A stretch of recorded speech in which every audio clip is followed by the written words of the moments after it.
Evernight will arrive in 51 hours. Thankfully, I performed everything for her except her relics. The 4-piece relic set, which is Evernight's best in slot, will arrive in version 3.6, so you can't pre-farm for it. However, you can pre-farm her orb and robe. I heard that Bone Collection and Arcadia of Woven Dreams work very good on Evernight. Personally, I will choose Bone Collection over Arcadia because of two reasons.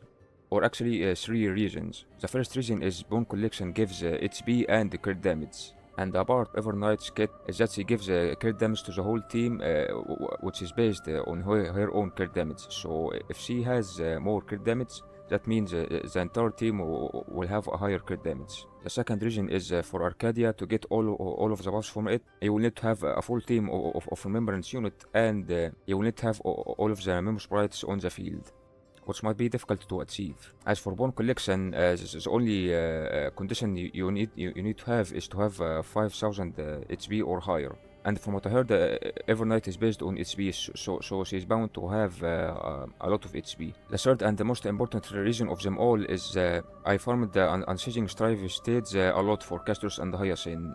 As for Moonlit Blood, I didn't farm this stage a single time because I don't have Phynon or Hyacinth. This is my main team. Castors sees E2 S1, Hyacinth sees E0 S1, Remembrance Trailblazer he's E6 E6, and I'm using the Hertashop Lightcone, the free 5-star one on him, and Sunday at E0 S1. I plan to replace Sunday with Evernight, and that means I will have to rebuild Castors, because if you don't know, Sunday can give 20% crit rate from his skill. Right now, Castors has 85% crit rate in fight without any buffs from Sunday or Remembrance Trailblazer. So I plan to build Castors to make her have a higher crit rate, hopefully a 100% crit rate in fight without any buffs at all, even if it means having less HP and crit damage. Because for HP, Hyacinth can give the entire team HP from her ultimate, and for crit damage, Evernight will give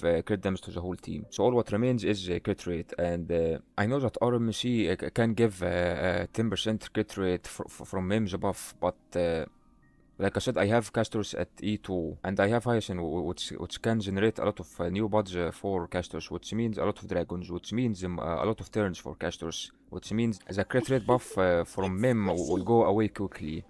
And for most of the fight, casters won't have the 10% crit rate from Mims buff. So if possible, I would like to rebuild casters to have 100% crit rate in fight, even if it means having less HP and crit damage. Hyacinth will probably stay the same, because for Hyacinth I focus on her speed and HP, because I want her to act faster and heal more, which means for faster new bot generation and faster dragons. For Memory's MC, I focus on his HP and speed, I guess because of more frequent main buffs. I know that Hyacinth has 100% crit rate, so with Evernight's crit damage buffs, Hyacinth, or shall I say Aika, will deal more damage. And of course, Castros will too, but Hyacinth will deal more damage, or Aika. And about Sunday, I will use Evernight instead of him, which is funny because the only reason I summoned for Sunday is Castros. I am afraid there might be some issues in terms of using Evernight instead of Sunday, because I do have Sunday at E0 S1, which makes him be able to generate skill points. And this team right here, it can consume a lot of skill points, especially Hyacinth, if you want her ultimate buff to be up 100% of the time. I heard that Evernight can generate skill points. I don't know if that's true or not, but if it is true, I wonder how different it will be from E0 S1 Sunday skill point generation, and whether there are going to be some issues or not. And Sunday gives more buffs to casters. He doesn't buff the whole team, but buffs only one member strongly.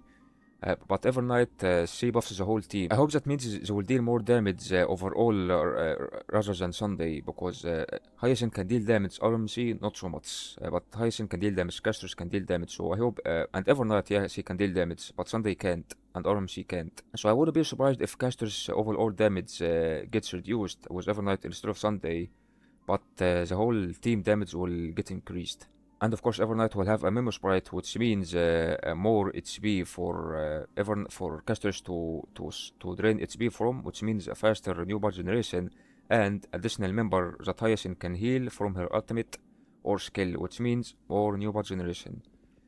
And of course, Evernight has or should I say, she should have higher HP than Sunday, because she, from what I heard, she is based on HP. I will have a full team of remembrance units. I love remembrance units because they bring another, well, not member, but another creature into the fight. So instead of having 4 units, you have like 8 units. About Evernight's relics, main stats, I heard that like, in terms of main stats, it's more complicated than any other remembrance unit, except for, I guess, Aglaya, because Evernight is in the same scenario as Aglaya, but instead of attack, you want HP, because Casters wants HP, crit damage, crit rate. She doesn't want speed or energy reason, because it doesn't even work on her.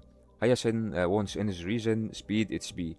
RMC, I just bought HP and speed on him for more new buff generation for casters and more frequent main buffs, and energy reason as well. But about Evernight, from what I heard, I might be wrong. She wants HP, crit rate, crit damage, speed, and energy reason. The speed and energy reason might be like depending on your rotation and status and your light cone and stuff like that. From what I heard, for the body piece, she needs either HP or crit damage. For the boots, either HP or speed. For the orb, either HP or ice damage bonus. The same case with Castrus. For the orb, energy reason or HP. Personally, I plan to use Evernight as a buffer, someone who buffs the team, not like as a main damage dealer, maybe a sub DPS, but I want to focus on her buffing capabilities for the team. So for the body, I will focus on crit damage, because like I said, higher crit damage on Evernight means more crit damage to the whole team. For the boots, I guess I will focus on either speed or HP, depending on which substats I have the best, and my rotation. For the orb, I went for ice damage bonus, because the same case with Castris. For HP, I will have Hyacinth to buff HP, and of course it depends on the substats for the HP and ice damage bonus orb. For the robe, I went for HP, but I might go for energy reason, depending on how fast Evernight can get her ultimate. Because from what I heard, her ultimate puts a damage taken increase debuff on enemies. And if that's the case, I would like her to have more ultimates, to have more debuffs, or more frequent debuffs on the enemies, which means more damage from the whole team. I think I will focus on energy reason first, before HP. I have some HP and energy reason pieces that Evernight can use. I know this one RMC can use this, but if Evernight needs it more than RMC, I will give it to her. And some speed, crit rate, this is crit rate, crit damage, and this is on casters. Like, this one is insane, all 5 on crit damage. However, I might have to replace it, because I want more crit rate for casters. This one has a bit crit rate, crit damage. This one crit rate, crit damage, the same, basically the same thing. Speed, crit rate. And for the orb, I have speed. Yeah, only speed. I guess this is bad. Yeah. I have this one, which is on RMC. I don't mind taking it off him. Speed, crit damage. I can get a better one than this. Speed. No, this is a bad one. Ice damage bonus. Yeah, this is probably for ice speed and crit damage. And this one, HP, crit damage, crit rate, defense, not so much. I feel like this is the best one so far. But like I said, I don't know if, I don't know how beneficial speed is for her. I guess it's depending on your rotation. So I will find out if I want more speed on her rather than crit damage or crit rate or HP when she releases, and I use her I use her in my team. Most of these bets I spent on farming better relics for Hyacinth and Castorus, and I have a lot of trash relics, so might as well discard them, because like I said, the new relic set for Evernight, the best relic set for Evernight will arrive in 3.6, so I would like to have a lot of these in order to craft a lot of her pieces, instead of like spending stamina and farming them slowly. I would like to craft them instead. I have 13,900 of these, which means I can craft 139 pieces.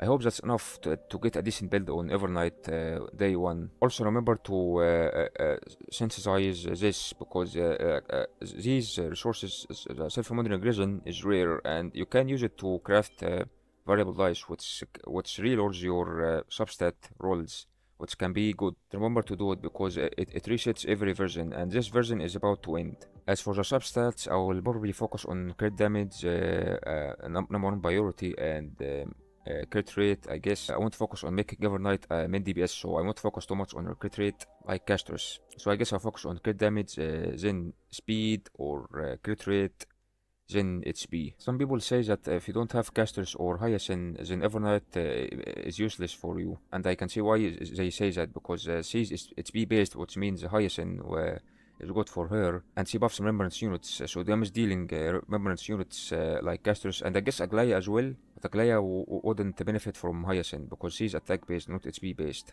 But Aglaya can still get buffed from Evernight. I don't think Evernight will do much to Remembrance Trailblazer. I wouldn't be surprised if Evernight will become useful to future Remembrance units. And speaking of future Remembrance units, Cyrene, she will come in version 3.7, and she is a nice Remembrance, just like Evernight. Some people say that she's going to replace Remembrance Trailblazer, which I wouldn't find surprising, because the same thing happened with Harmony Trailblazer with Fog. So if that's the case, I wonder if the final team for casters will be casters, Hyacinth, Evernight, and Cyrene. We don't know anything about Cyrene's kit, so we have no idea. And since we're talking about teammates for Evernight, people say that if you replace RMC with Trippy, the team will deal more damage, which I don't have Trippy, so I don't know if that's true or not. But I heard a lot of people say that Trippy is strong, and I have seen. I didn't see how strong she is, but because I didn't see a gameplay of someone using her. But people say she is the best unit in Amphorius overall, because she is a general support. I also heard that her E1 is broken, so I wouldn't be surprised if Castor's Hyacinth, Trippy, Evernight will deal more damage than Castor's Hyacinth, RMC, and Evernight. What if Cyrene is better than Trippy? I'm talking about E0, because from what I heard, E1 Trippy is a different scenario. What if Cyrene is better than Trippy in a full Memo Sprite team? If that's the case, I will be happy, because that means for people who have Trippy, they can use Trippy on other teams, which is important, because I also heard that in 3.6 a new game mode will arrive, which is anomaly arbitration. I don't know if it's true or not, but I heard that in that endgame mode you will need 3 teams. And if that's the case, I presume you will need 12 units. I am doomed if that's the case, because I only have 2 teams. The first one is Castorus, and the second one is the Brick team. Firefly, Fog, Rowan May, and good old Gallagher, the 4-star, which is actually a 5-star. All of these units are E0S0, and all of this team is E0S1. Except Castorus, he's E2S1. As you can imagine, I suffer with this team. But this team can clear easily. This team I suffer with it, so I can't even imagine to build a third team. I guess I can, because I have Arthur and I don't have him built, and I heard that even at E0S0 he can deal a pretty good amount of damage. I don't know if it will be enough in the new game mode or not. And since Sunday will be taken out of Castor's team because I will get Evernight, I won't have any use of him, so I might use him in the third team. I might use Bronio or Sparkle as the second buffer, and all I need is a sustainer. I don't know if Force 1 or Revenserine are good in this day's end game. Luckily for me, if you don't know, in version 3.6 we will receive a free 5-star character, which is a preservation character, which is the second 5-star form of Dunhung. So for the third team, I might use Arthur, Sunday, Bronya, or Sparkle, and the new Dunhung. And yeah, that's everything so far. Tell me what you think about Evernight, about version 3.6, the new stuff that will get added into it. If you enjoyed the video, please like and subscribe. Thank you for watching, and I will see you in the next video, which hopefully will be my summoning video for Evernight. Goodbye.